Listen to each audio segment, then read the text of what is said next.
Elle parle d'agressions quotidiennes, parfois plusieurs par jour. Au cours des 3 dernières semaines, 7 plaintes seulement ont été déposées. Le fils d'Estelle a été agressé à coups de barre de fer. Il a failli finir en fauteuil roulant. Elle exhorte les parents à rompre la loi du silence. J'ai été pareil, j'ai eu peur des représailles à un moment. Ça sert strictement à rien. Il faut déposer plainte. Il faut se bagarrer malheureusement pour qu'on sache qu'il y a des plaintes et que les plaintes peuvent aboutir. Mis bout à bout, je pense qu'on y arrivera. J'ai pas envie qu'un jour il y ait un des enfants de ce lycée qui soit dans la colonne malheureusement des faits divers. Les agresseurs, en groupe de 15 à 20, attaquent sur les chemins piétonniers qui conduisent à l'établissement. Pour tenter d'alerter les pouvoirs publics, les maires de Gonesse ont écrit au préfet pour demander des renforts de police. Elles font circuler une pétition bien décidée à faire valoir le droit à l'éducation de leurs enfants. Moi, j'étais sur Paris jeudi dernier, par hasard. Je tombe sur une manifestation, 30 manifestants. J'ai été impressionnée par les forces de l'ordre en présence. Et là, je peux vous dire qu'il y avait au moins autant de forces de l'ordre que de manifestants. Les enfants des banlieues, ils ont aussi le droit d'avoir une vie scolaire sereine. Parce que dans la banlieue, il n'y a pas que des voyous, il n'y a pas que des délinquants, il y a aussi des jeunes qui veulent réussir. Certaines essaient désormais d'accompagner leurs enfants, mais même un père de famille se serait fait agresser. De toute façon, il n'est pas question de créer une milice de parents. La logique des choses, c'est qu'un enfant doit pouvoir se rendre à l'école le plus sereinement possible. On ne devrait même pas avoir, nous parents, à se mobiliser pour trouver des moyens, des solutions pour éviter justement ces événements graves. Actuellement, dans les écoles primaires, on apprend à nos enfants de 8-9 ans à aller à l'école et à rentrer à l'école seuls. Nos jeunes de 16-17 ans, on ne peut pas les laisser aller au lycée seuls parce qu'ils se font agresser. Il y a quelque chose qui ne va pas. Contacté, la préfecture du Val-d'Oise affirme avoir déjà renforcé les effectifs de police aux abords de l'établissement. Est-ce que vous pouvez me raconter exactement donc, ce qui s'est passé ? Et ben, ce qui s'est passé, c'est que mon enfant sortait du lycée René Cassin pour se rendre à notre domicile.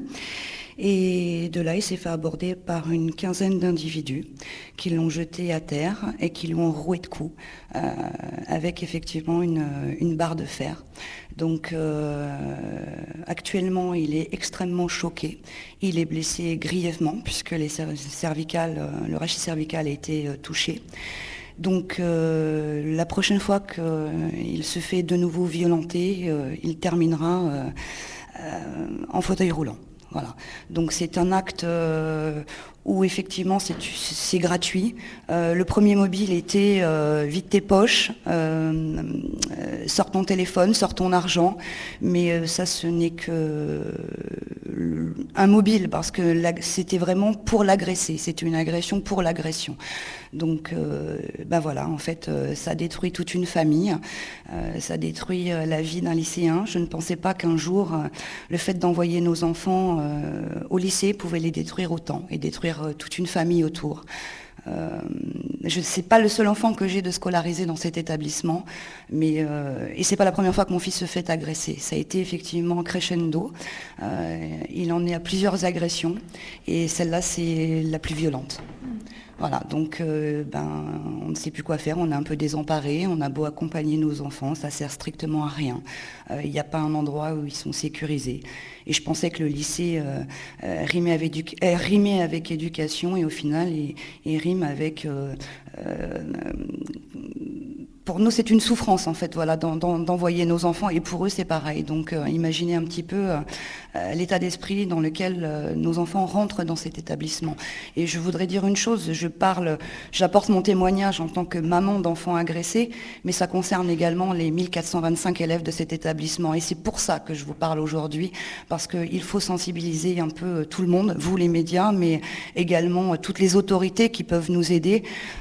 J'en appelle effectivement un petit peu plus haut parce que nous, notre effectif de police est vraiment pas suffisant et je pense qu'il arrive un moment où il faut que tout le monde soit alerté et pas simplement le commissariat de Gonesse. Il me semble qu'il faut qu'il soit aidé aussi, il faut que tout le monde soit ensemble, chef d'établissement, parents d'élèves,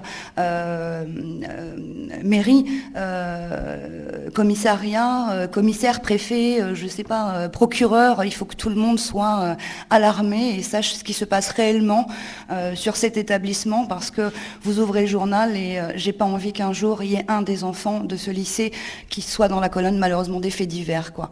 Je ne parle pas encore une fois qu'au nom de mon enfant. Je parle à tous les parents d'élèves, je parle à tous ceux qui sont sensibilisés.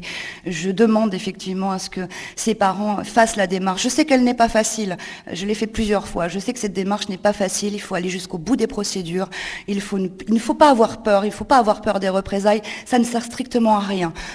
J'ai été pareil. J'ai eu peur des représailles à un moment. Ça sert strictement à rien. Il faut déposer plainte. Il faut se bagarrer malheureusement pour qu'un dépôt de plainte soit enregistré. Pas une main courante. Même une main courante judiciaire, il n'y a aucune suite. Il faut vraiment qu'on sache qu'il y a des plaintes et que les plaintes peuvent aboutir. Mis bout à bout, je pense qu'on y arrivera. Mais pour l'instant, c'est vrai qu'on est un petit peu isolé, mais on a besoin vraiment que tout le monde se mobilise, tout le monde. Ça paraît peut-être prétentieux de ma part, mais effectivement, j'en appelle au gouvernement, parce qu'après tout, c'est le début. Et je pense qu'il faut qu'ils se sensibilisent un petit peu, parce que c'est bien beau de nous dire, oui, chaque quartier sera sécurisé, chaque établissement sera sécurisé. En l'occurrence, non. Non. Donc, on a beau mobiliser tout le monde, il nous faut des effectifs de police. Je pense que de toute façon, il nous faut malheureusement maintenant en arriver à la répression. On n'est plus dans le cadre de la prévention. Il faut un moment que, le gouvernement sache ce qui se passe sur notre territoire, sache que on est tous là, on veut tous travailler ensemble, mais que sans malheureusement cet effectif-là, on n'y arrivera jamais. Votre fils, là, il va pas au lycée en ce moment. Je ne peux pas le mettre, je ne peux pas le scolariser. Donc c'est un enfant qui... Son année est perdue, là il va retourner. Ça fait la deuxième année qui est perdue. La première année, suite aux agressions justement qu'il avait déjà eues, il n'a pas pu avoir tous les éléments et tous les facteurs qui puissent lui apporter une sérénité au niveau de ses études. Et effectivement, là nous sommes en début d'année et vous voyez, il recommence son année et je pense pas qu'elle sera sereine pour lui. Donc ça veut dire aussi que des enfants qui veulent travailler, qui sont courageux, qui poursuivent des études parce qu'ils ont un but, ils ont un objectif, ils n'ont qu'une envie, c'est de rentrer dans ce lycée pour travailler. Et bien au final, à l'extérieur, ça les détruit. Donc imaginez-vous un enfant qui part avec son sac et qui se dit bon, je vais suivre tant d'heures de cours et au final, il n'a même pas le temps d'y arriver. Ou une fois qu'il est sorti, il se dit comment je vais faire pour rentrer à mon domicile. Voilà. Donc on est en train on demande à tous les parents de faire en sorte que les enfants puissent aboutir au niveau de leurs études. Ces enfants-là, ils ont un projet. Je parle au nom de plusieurs parents, je peux me permettre parce que c'est le cas. Et au final, il y a cet élément majeur qui les empêche de poursuivre et de mener à bien leurs études. Parce que quelque part, une tête bien remplie, c'est une chose, mais l'insécurité et le fait de se faire frapper, parce que c'est toujours le visage qui est visé, il faut savoir, ce ne sont pas les jambes, ce ne sont pas les autres membres, c'est la tête. Donc à penser qu'une tête bien remplie, apparemment pour d'autres ça ne leur convient pas, quoi. Ou je sais pas, je peux pas vous dire. La seule chose que je peux dire là, c'est que ces actes sont délibérés. C'est un guet-apens pour certains élèves, mais ces actes sont prémédités. Il faut pas penser que tout est organisé et c'est pour ça qu'ils agissent à 15-20. Mon fils s'est fait agresser par 15 à 20 personnes. Madame vient d'évoquer